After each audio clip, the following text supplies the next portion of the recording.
नमस्कार शेतकरी मित्रांनो, कृषी विश्वविज्ञान या यूट्यूब चॅनल आपलं सर्वांचं स्वागत आहे। आता सर्व पिकाची काढणी झालेली आहे, त्यामुळे रान आता बैलाच्या साहाय्याने ट्रॅक्टरच्या साहाय्याने नांगरटी पाळी देणं हे सध्या चालू आहे आणि बरीच कामं झालेली आहेत। आता हे जे रान दिसते त्याला आपण उभी पाळी मारली होती आणि याच्यातलं गवत बिवत जे आहे ते जमा करून पेटून दिलं। आता याला अजून पुन्हा आडवी पाळी एकदा बैलाच्या सहाय्याने मारणार आहोत।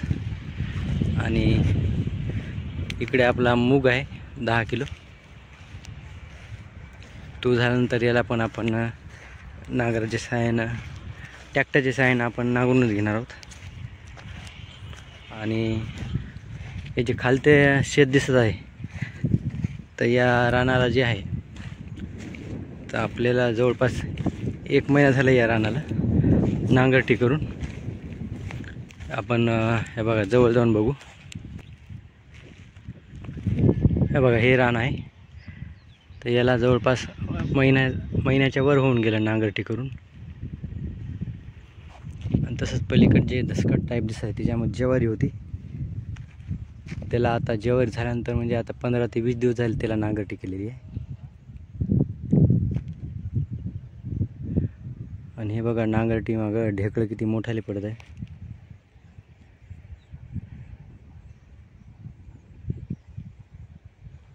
आणि ऊन पण चांगलं तापत आहे, त्यामुळे रानाला ऊन पण भरपूर मिळत आहे।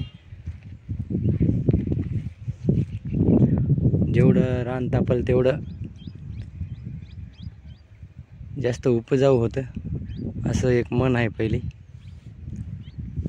नांगरटी करून जितके जास्त दिवस उन्हाळ्याचं ऊन मिळालेलं आहे तर ते रान जे आहे तर त्याच्यात तण पण कमी होतं आणि पीक पण चांगल्या प्रकारे येतं।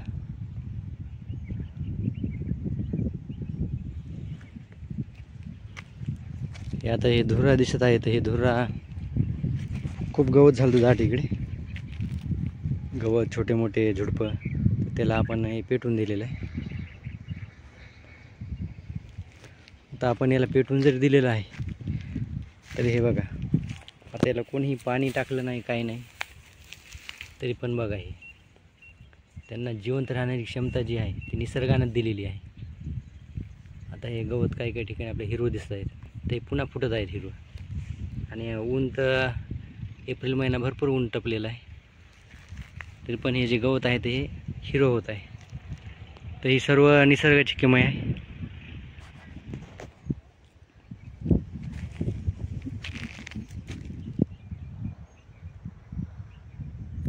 तसंच शेताच्या बाजूला एक ओढा आहे आमच्या, तर तिथं पण महाराष्ट्र शासनाकडून जे ओढा आहे तर ते रुंदीकरण आणि खोलीकरणाचं काम चालू आहे। ते बघा ढीग दिसत आहेत काठानं, असा नाला ओढा जो आहे तो पूर्ण होत आहे, रुंदीकरण आणि खोलीकरण पण।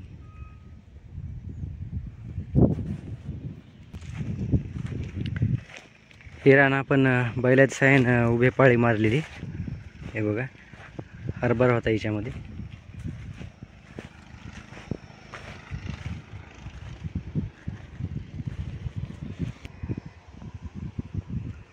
आणि हे जे रान आहे या रानामध्ये भुईमूग होता, हे बघा तिथं काठ दिसत आहे।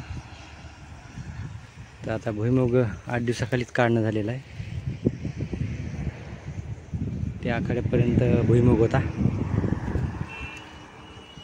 आणि याला पण आता बैलाचा जो नांगर असतो त्याच्या साहाय्याने नांगरून घेतलेला आहे।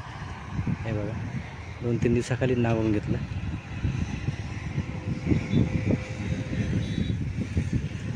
तर असं शेतकरी मित्रांनो, पुढील व्हिडिओमध्ये भेटूच, तोपर्यंत जय जवान जय किसान।